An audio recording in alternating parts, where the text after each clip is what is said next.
हे friends, स्वागत है आप सभी का movie stock movie explain channel पे, जिस पर आज मैं रिकैप के साथ साथ एंडिंग एक्सप्लेन करने वाली हूँ। नेटफ्लिक्स पर अभी अभी रिलीज हुआ एक हॉरर फिक्शनल सीरीज जिसका नाम the girl in the mirror है। तो चलिए अब आपका टाइम बिल्कुल भी ना वेस्ट करते हुए शुरू करते हैं इस वीडियो को, वो भी स्पॉइलर वार्निंग के साथ। लेकिन उससे पहले मेरी एक छोटी सी रिक्वेस्ट, वीडियो को लाइक, शेयर और चैनल को सब्सक्राइब करने की।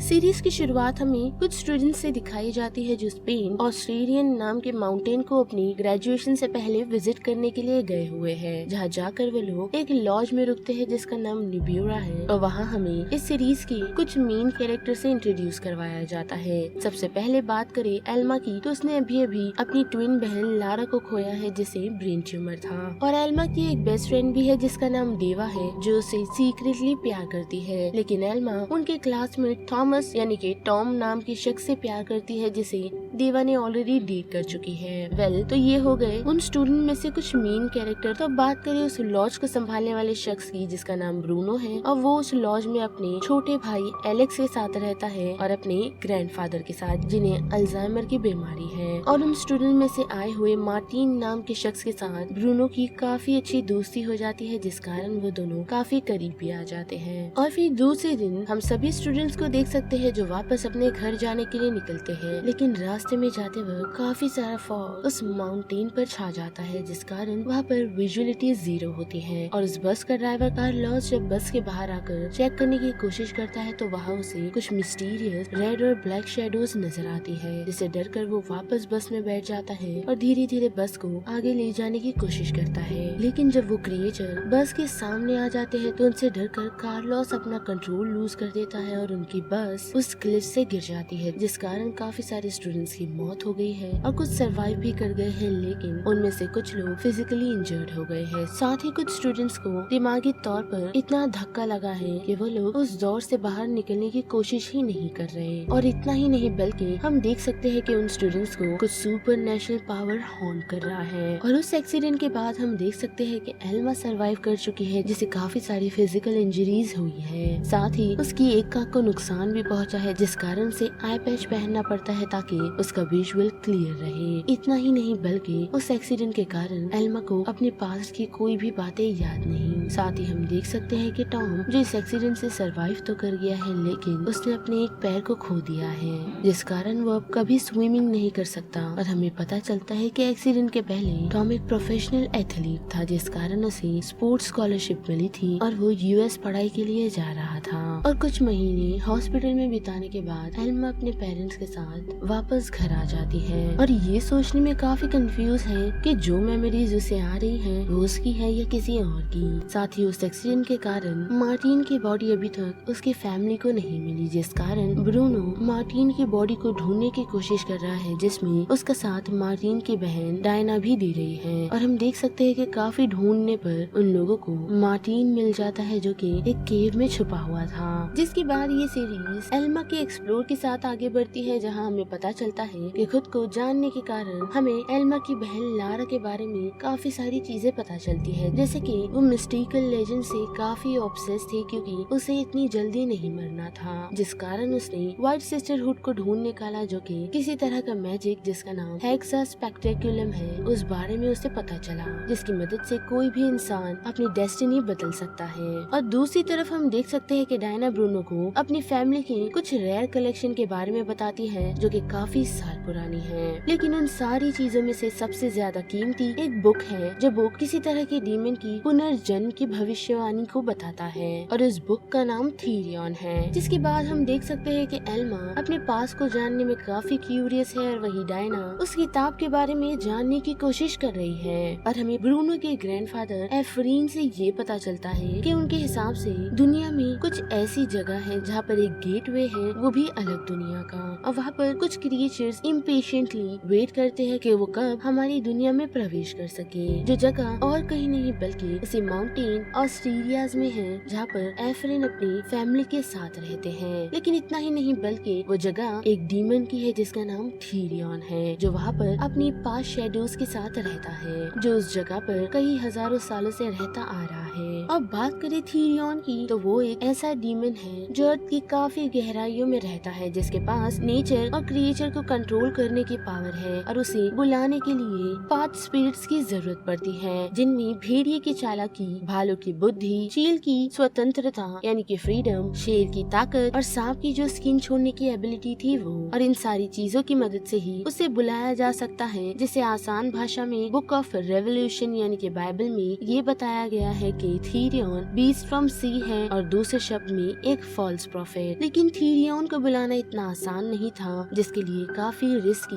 रिचुअल किए जाते, जिसमें थीरियन को एक वेसल यानी कि ह्यूमन बॉडी रिक्वायर्ड होती और जैसे ही उस इंसान की बलि दी जाती, उस इंसान की स्पिरिट निकलते ही थीरियन उस इंसान की बॉडी को पजेस कर लेता, जिसके बाद थीरियन का ही डिसीजन होता कि वो उस इंसान की बॉडी को बचाना चाहता है या फिर उसे हमेशा के लिए उसका सर्वेंट बनाना चाहता है। और इसी कारण से थीरियन की वो 5 शेडोज अब इस दुनिया में आ पहुंची है, जो थीरियन को ढूंढने के लिए उस वेसल को हंट कर रही है, यानी कि थीरियन के लिए एक परफेक्ट बॉडी को हंट कर रही है, जो यंग हो और साथ ही हेल्दी भी। और अगर जल्द से जल्द थीरियन की उन 5 स्पिरिट्स ने उसके लिए ह्यूमन बॉडी या फिर वेसल नहीं ढूंढा तो थीरियन की स्पिरिट वापस अर्थ के डेप्थ में चली जाएगी, यानी कि उसी रेड चेम्बर में। ये कहानी बताते वक्त एफ्रेन ने कुछ ऐसे लोगों के बारे में भी बताया था जिन लोगों ने थीरियन की इस चीज का फायदा उठाया और इसकी मदद से वो लोग इमॉर्टल बन गए। और फिर फ्लैशबैक में हमें स्क्राइब नाम का एक शख्स दिखाया जाता है जिसकी आर्म पर रोमन 3 लिखा हुआ था, जिसने अभी तक लगभग 3 बॉडीज बदली है। वो भी जब किसी तरह की ट्रेजेडी या फिर एक्सीडेंट हो जाता है, उस चीज का फायदा उठाकर स्क्राइब ने अपनी बॉडीज को बदला है। और ऐसे ही करते वक्त हमें प्रेजेंट टाइम में दिखाया जाता है कि उसका 8th वेसल निको है, जो थीरियन के सर्वेंट से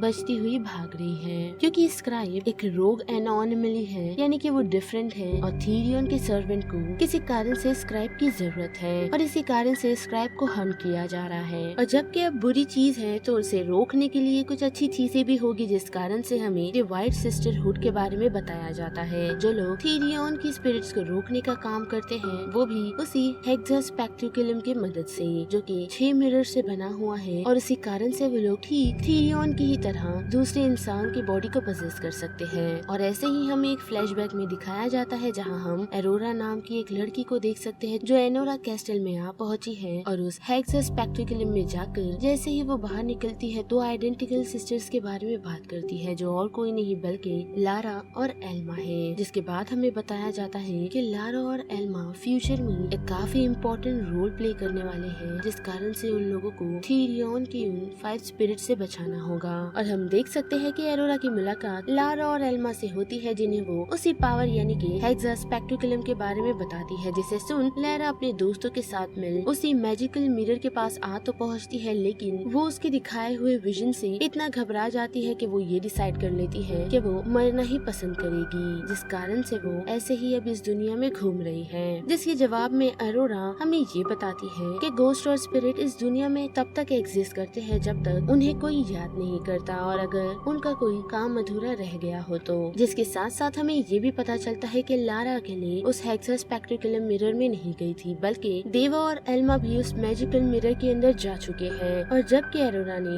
अपनी यंग एज में उसी प्रोफेसी आइडेंटिकल सिस्टर यानी कि लारा और एल्मा को देखा था उस मिरर के अंदर जाते हुए, लेकिन अब जबकि देवा उस मिरर के अंदर जा चुकी है तो मे बी फ्यूचर या फिर प्रेजेंट किसी न किसी तरीके से खराब या फिर चेंज हो सकता है। जिसके बाद हमें देवा की छोटी सी स्टोरी बताई जाती है, जिसमें हमें ये समझ आता है कि देवा एल्मा से प्यार करती है, लेकिन एल्मा टॉम से प्यार करती है, जिसे उसने कभी उसके बारे में बताया नहीं। लेकिन हम देख सकते हैं कि टॉम भी एल्मा को पसंद करता है और जब वो दोनों इस बारे में कन्फेस करते हैं और रिलेशनशिप में आ जाते हैं तो ये चीज देवा का दिल तोड़ देती है, क्योंकि देवा ने अपनी फीलिंग्स के बारे में एल्मा को नहीं बताया, यही सोचते हुए कि वो अपने बेस्ट फ्रेंड को खोना नहीं चाहती। लेकिन उसी के साथ हमें ये भी पता चलता है कि लारा के सफर को देखकर लारा ने ये डिसाइड किया था कि वो पीसफुली मरना चाहती है, जिस कारण से देवा ने उसे मॉर्फिन के ज्यादा डोज दिए और लैरा पीसफुली मर सकी। लेकिन उसकी मौत के बाद देवा और एल्मा पूरी तरह टूट चुके थे और जबकि वो लोग वापस उसी माउंटेन में आ पहुँचे थे तो देवा वहाँ पर एल्मा और टॉम को एक साथ देख फिर से काफी अपसेट हो गई थी, जिस कारण उसने उसी मैजिकल मिरर यानी कि हेक्सा स्पेक्ट्रिकुलर में जाने की सोची, जिससे कि वो अपनी डेस्टिनी बदल सके। साथ ही हमें ये भी पता चलता है कि देवा की मॉम के बॉयफ्रेंड ने देवा को मोलेस्ट तक किया है, जिसकी बातों पर देवा की मॉम ने कभी भरोसा नहीं किया। और उस एक्सीडेंट के कारण जैसे ही देवा की और एल्मा की बॉडी ने उन दोनों के स्पिरिट को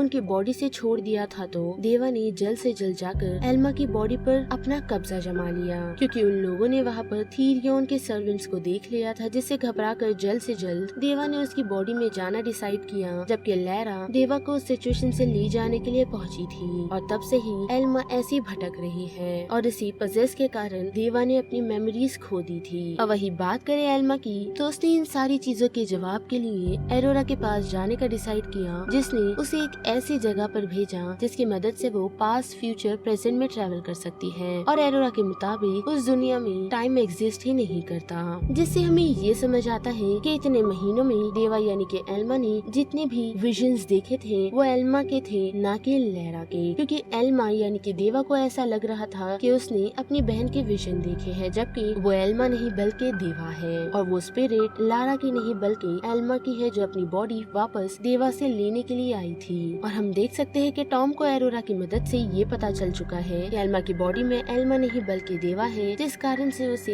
एल्मा को टेम्पररी मारना होगा, यानी कि एल्मा की बॉडी को टेम्पररी मारना होगा और तभी ही एल्मा अपनी बॉडी पर वापस कंट्रोल बना सकती है। लेकिन टॉम ऐसा नहीं करता और देवा को ऐसे ही छोड़ उसे सच बताकर वहाँ से चला जाता है, जिसके बाद देवा वहाँ से निकल निको से मिलती है, जो उसे ये बताती है कि कैसे तुम एल्मा की स्पिरिट से बच सकती हो। साथ ही निको देवा को ये बताती है कि हमें यहाँ से कहीं दूर भाग जाना चाहिए, जिसके लिए देवा रेडी तो है, लेकिन जाने से पहले वो कुछ अधूरी चीजें पूरी करने की कोशिश करती है। और हमें पता चलता है कि जब उस मिरर के अंदर देवा गई थी तो उसे वहाँ पर उसका फोन मिला था, जिस कारण एल्मा की बॉडी और देवा की स्पिरिट ने यानी कि देवा ने अपने मोबाइल से निकाले हुए एक वीडियो को, जिसमें उसका मॉम का बॉयफ्रेंड उसे मोलेस्ट करने की कोशिश करता है, वो वीडियो वो अपनी मॉम को भेज देती है, जिस कारण उसकी मॉम उसके बॉयफ्रेंड को मारने के लिए पहुँचती है। लेकिन रिचर्ड उनसे बचता हुआ सीधा एल्मा की तरफ आ पहुँचता है और उसे जब मारने की कोशिश करता है तो हम देख सकते हैं कि पास ही में एल्मा की स्पिरिट आ पहुँचती है और देवा की भी स्पिरिट अब एल्मा की बॉडी से निकल चुकी है, जो रिचर्ड को मार गिराती है। और हम देख सकते हैं कि एल्मा वापस उसकी बॉडी में जा चुकी है, वो भी उसकी बहन लारा की मदद से।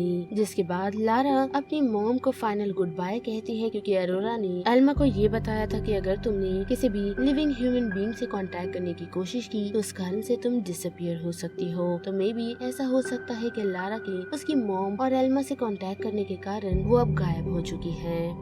तो फिर से आए उसी एक्सीडेंट की तरफ। तो उस दिन थीरियन के दो सर्वेंट ने रॉक और लारा नाम के स्टूडेंट की बॉडी में इन्वेड किया था, यानी कि उनकी बॉडी को पजेस किया था। और जब एक शैडो मार्टिन की बॉडी को पजेस करने के लिए पहुंची तो वो काफी जिंदा, जिस कारण वो लोग मार्टिन की बॉडी को पजेस नहीं कर पाया और उनसे बचने के कारण मार्टिन उसी रेडस्टोन केव में अटक गया, जिसे वहाँ से उसकी बहन और ब्रूने ने बचा लिया। और दूसरी तरफ जबकि रोग और लारा को हॉस्पिटल ले जाया गया और उन्हें वेंटिलेटर पे रखा गया था, तो रोग और लारा की स्पिरिट अभी भी उनकी बॉडी में जिंदा थी। लेकिन जब रोग की फैमिली ने ये डिसाइड किया कि वो लोग उसे एक पीसफुल मौत देंगे, जिस कारण वो लोग उसके वेंटिलेटर को ऑफ करने का डिसाइड करते हैं। और तभी ही टीरियन का एक सर्वेंट रोग की बॉडी पर अपना कंट्रोल बना लेता है और अपनी बाकी साथियों की मदद करने का डिसाइड करता है, जो जाकर कार्लोस की बॉडी से उसकी स्पिरिट को आजाद करता है और अपनी एक भाई को उसकी बॉडी में जिंदा करता है। लेकिन हम देख सकते हैं कि कार्लोस को मार दिया जाता है, जो और कोई नहीं बल्कि मार्टिन के फादर करवाते हैं, वो भी एक शख्स को हायर कर जिसका नाम फेलिक्स है। जिसके साथ साथ फेलिक्स ने रोग को मारने की कोशिश की थी, लेकिन रोग ने अपनी बहन को भी पजेस करवा दिया था, जिस कारण वो दोनों मिलकर फेलिक्स को मारने में कामयाब होते हैं। और यहाँ से निकल लॉरा की बॉडी से उसकी स्पिरिट को आजाद कर और तीसरी शैडो को उसकी बॉडी को पजेस करने के लिए दे देते हैं। और इतना ही नहीं बल्कि हम ये भी देख सकते हैं कि वो इविल स्पिरिट ब्रूनो के ग्रैंडफादर की बॉडी को भी पजेस करने में कामयाब होते हैं, क्योंकि अपनी बढ़ती उम्र के कारण उनकी भी मौत हो जाती है। और पजेस होने के बाद ब्रूनो के ग्रैंडफादर ब्रूनो पर अटैक करते हैं ताकि वो एक